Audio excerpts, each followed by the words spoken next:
അനേക യൗവനക്കാരായവരെ നമുക്ക് കാണുവാൻ കഴിയും. സ്വാതന്ത്ര്യം ലഭിച്ചപ്പോൾ സ്വാതന്ത്ര്യത്തിൽ അസാധുതത്തിലേക്ക് അല്ലെങ്കിൽ നഷ്ടപ്പെട്ടു പോകുന്ന അനുഭവങ്ങളെ കാണുവാൻ കഴിയും. അനേക യൗവനക്കാരത്തികൾ അല്ലെങ്കിൽ നഷ്ടപ്പെട്ടു പോകുന്ന ഒരു കാലഘട്ടമാണ് നാം കാണുവാൻ കഴിയുന്നത്. അമൃത സ്വാതന്ത്ര്യ നിമിത്തം അല്ലെങ്കിൽ ലോകത്തിന്റെ സ്വാതന്ത്ര്യത്തിൽ അനേക കുഞ്ഞുങ്ങൾ നഷ്ടപ്പെട്ടു പോകുന്ന ഒരു അനുഭവം നമുക്ക് കാണുവാൻ കഴിയും.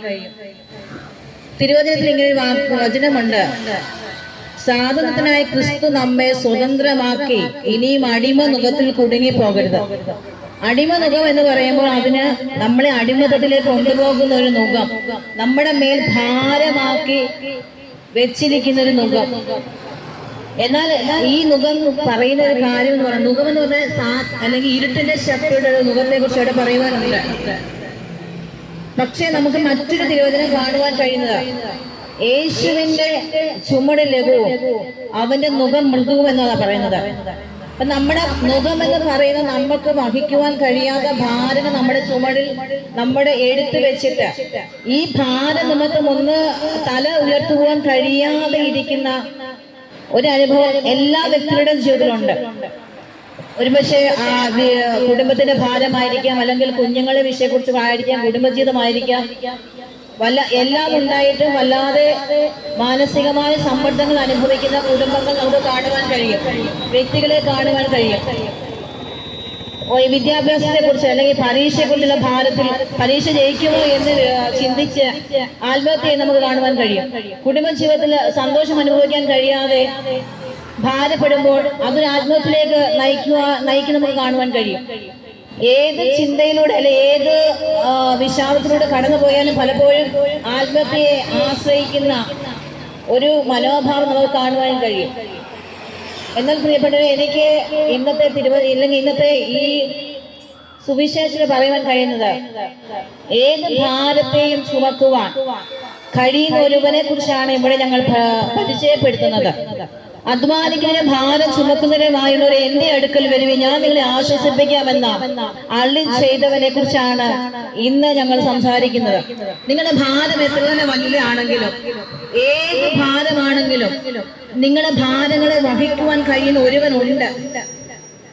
ജനിച്ച് മരിച്ച് അടക്കപ്പെട്ട് ഉയർത്തെഴുന്നേറ്റ് ഇന്നും ജീവിക്കുന്നവൻ, ആ യേശുവിനെ കുറിച്ചാണ് ഞങ്ങൾ നിങ്ങളോട് പറയുവാനുള്ളത്. നിങ്ങളുടെ ഭാരം കഠിനമേറെ ഭാരമാണോ പ്രിയപ്പെട്ടവരെ? കുടുംബജീവിതത്തിലെ ഭാരമാണോ? കുഞ്ഞുങ്ങളെ കുറിച്ചുള്ള ഭാരമാണോ? നിങ്ങൾ ആ ഭാരം ദൈവത്തിന്റെ സ്ഥലത്ത് ഇറക്കി വെക്കാൻ നിങ്ങൾക്ക് തയ്യാറാകുമോ? നിങ്ങളുടെ ഭാരം, യേശു പറഞ്ഞതൊരു കാര്യമുണ്ട്, നിന്റെ ഭാരം എന്റെ മേൽ വെച്ച് ഞാൻ നിന്നെ പുലർത്താം.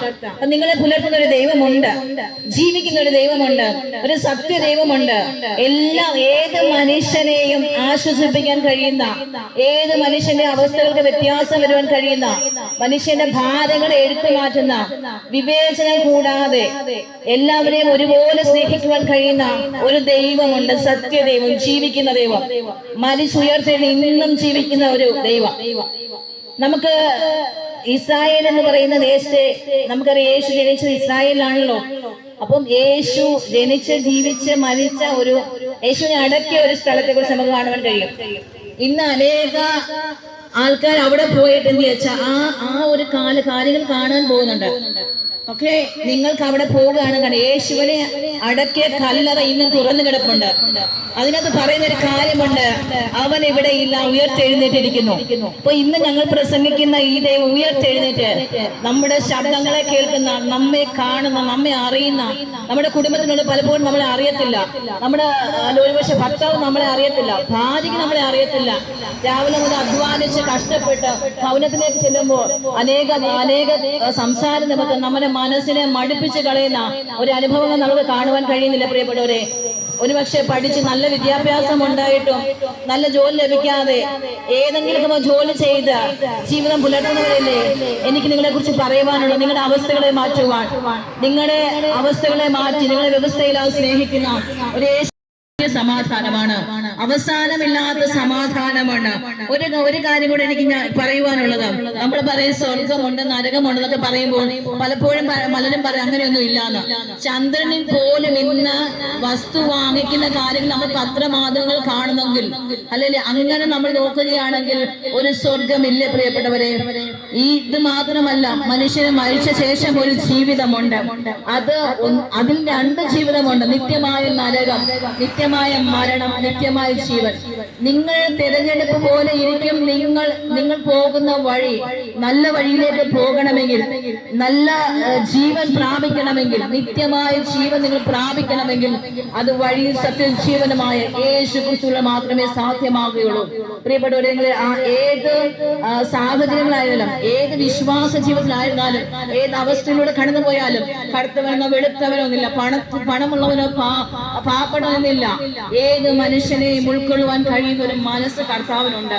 ആ കർത്താവിനെ ഇന്ന് ഞങ്ങൾ നിങ്ങൾക്ക് പരിചയപ്പെടുത്തി തരുമ്പോ നിങ്ങളുടെ ഹൃദയത്തിന് ഒരു വ്യത്യാസം ഉണ്ടാകട്ടെ, നിങ്ങളുടെ ജീവിതത്തിന് വ്യത്യാസം ഉണ്ടാകട്ടെ, നിങ്ങളുടെ മനോഭാവങ്ങൾക്ക് ഒരു വ്യത്യാസമുണ്ട്. ഇന്നത്തെ സ്നേഹബന്ധങ്ങൾ നഷ്ടപ്പെട്ടു പോയിരിക്കുന്ന കാലഘട്ടം നമ്മൾ കടന്നു പോകുമ്പോൾ അഗാധമായ സ്നേഹം, ഒരിക്കലും കൈവിടാത്ത സ്നേഹം, ഏത് സാഹചര്യത്തിൽ കടന്നു പോയാലും ആ സ്നേഹത്തിന് മാത്രമേ നമ്മളെ ഉൾക്കൊള്ളാൻ കഴിയുള്ളൂ. അതുകൊണ്ട് ഈ സ്നേഹത്തിലേക്ക് ഞങ്ങൾ നിങ്ങളെ സ്വാഗതം ചെയ്യുകയാണ്. കർത്താവ് നിങ്ങളെ സഹായിക്കട്ടെ.